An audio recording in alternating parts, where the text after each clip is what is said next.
Well, I believe in equality. I wouldn't say I'm a feminist. I would say I'm a woman. And above all, I'm a human being. But also, I mean, I'm as proud to be known as Saif Ali Khan's wife as I am to be Kareena Kapoor. So, نے ایک بہت اچھا سوال پوچھا. انہوں نے یہ کہا کہ اسلام مذہب میں جب کسی کا طلاق ہوتا ہے تو بہت سے ان پڑھ خواتین جنہیں علم نہیں ہوتا، ان کو جینے کے لیے کچھ پیسہ نہیں ہوتا، تو کچھ ایسا مینٹیننس جس طریقے سے ہونا چاہیے کہ نہیں.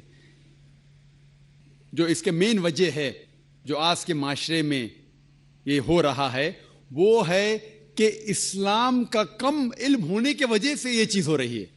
اگر ہر انسان اسلام مذہب کو صحیح طریقے سے سمجھ سکے تو میں یہ کہنا چاہتا ہوں کہ جو حقوق خواتین کے اسلام میں ہیں وہ کوئی بھی مذہب میں نہیں، کوئی بھی سوسائٹی میں نہیں ہے.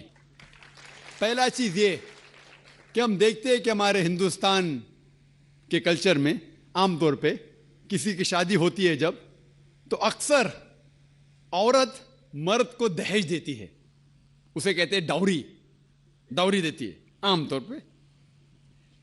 اور اسلام میں الٹا ہے.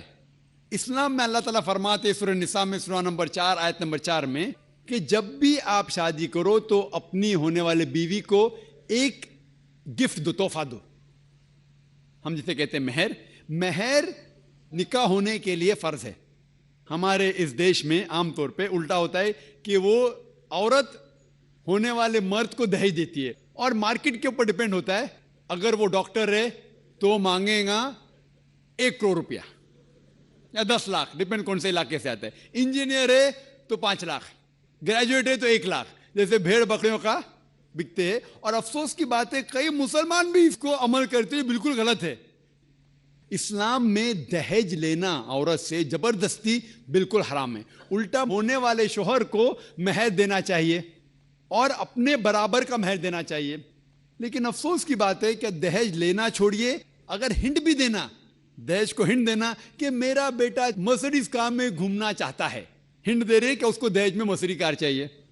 میرے بیٹے کو 4 بیڈ روم فلیٹ میں رہنے کی عادت ہے، انڈیکیشن ہنٹ دے رہے کہ مجھے دہیج میں 4 بیڈ روم کا فلیٹ چاہیے. یہ بالکل اسلام میں حرام ہے. زبردستی مانگنا، اگر خوشی سے، اگر اس لڑکی کے والدین کچھ دینا چاہتے تو آپ لے سکتے خوشی سے. زبردستی آپ لے نہیں سکتے، نہ آپ اس کو ہنٹ دے سکتے کہ مجھے فلیٹ دو یا پیسہ دو. اسلام میں الٹا ہے. اسلام میں عورت کو مہر ملتا ہے شادی میں، اور مہر نکاح ہونے کے لیے فرض ہے.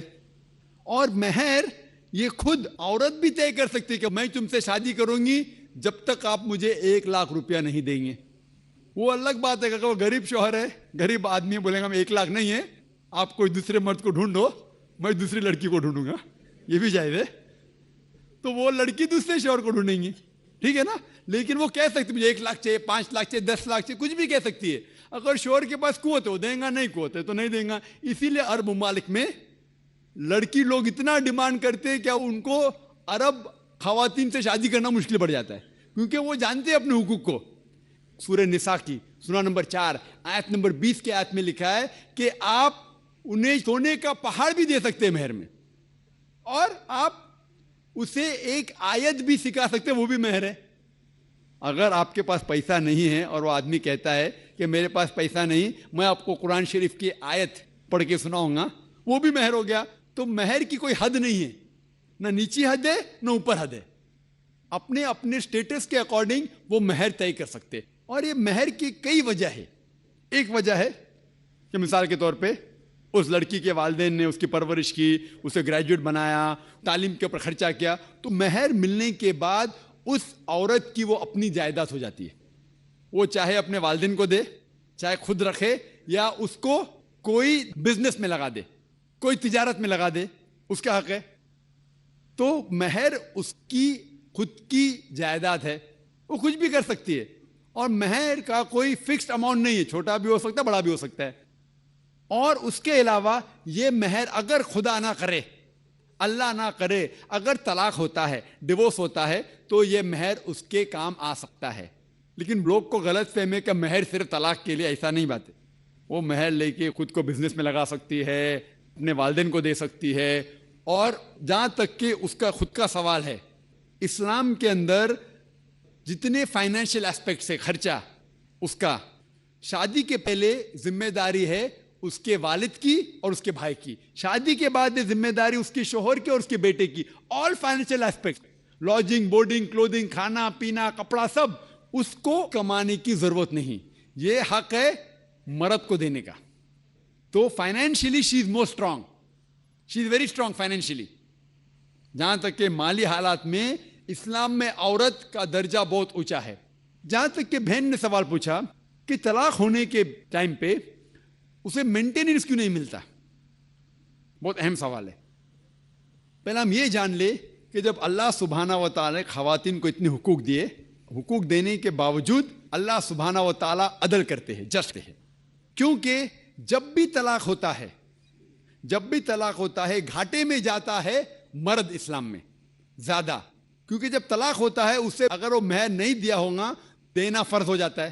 بھلے وہ مہر 50,000 ہو، 1 لاکھ ہو، 5 لاکھ ہو، 10 لاکھ ہو، وہ اسے طے کرنا چاہیے. جب مہر دیتا ہے تو عورت کا نقصان کچھ نہیں ہوتا.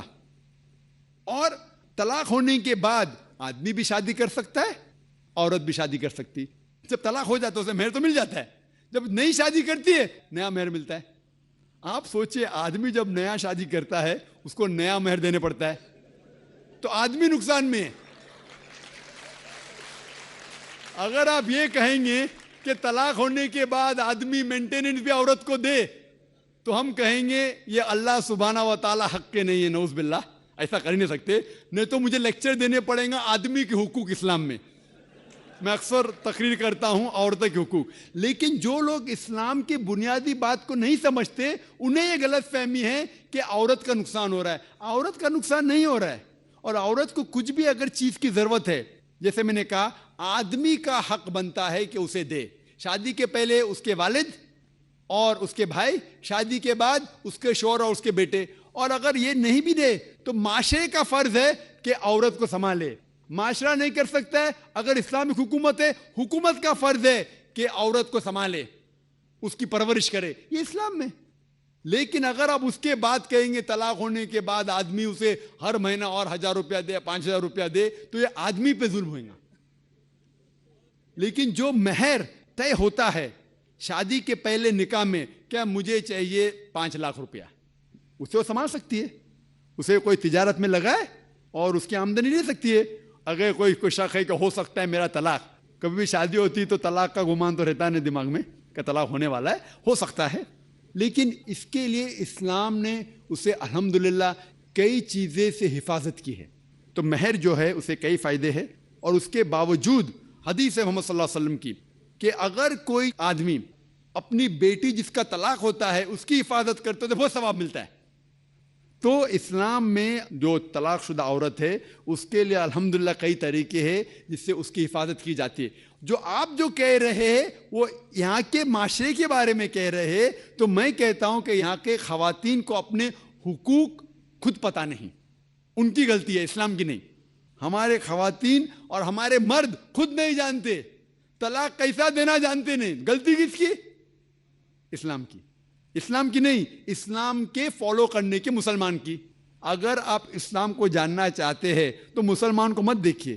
جس طریقے سے آج میں نے کہا، آپ اگر مرسیڈیز کار کو جاننا چاہتے کتنی اچھی ہے، اگر کوئی ڈرائیور جو ڈرائیونگ نہیں جانتا ہے اس کے پیچھے بیٹھا اسٹیئرنگ ویل کے اوپر اور مرسیڈیز کار کو ٹھوک لیتا ہے تو غلطی کس کی؟ مرسیڈیز کار کی کہ ڈرائیور کی؟ ڈرائیور کی. اسے مرسیڈیز کار چلانے آتا نہیں. تو اسی لیے اسلام کو اگر جاننا چاہیے تو آپ قرآن کو پڑھنا چاہیے اور صحیح حدیث کو. یہ افسوس کی بات ہے کہ کئی مسلمان خود نہیں جانتے قرآن اور حدیث میں کیا لکھا ہے، کس طریقے سے طلاق دینا چاہیے، کس طریقے سے برتاؤ کرنا چاہیے اپنی بیوی کے ساتھ. اسی لیے میں تقریر کر رہا ہوں تو لوگوں کو قرآن اور حدیث کے قریب لے کے آؤں. Hope that answers the question.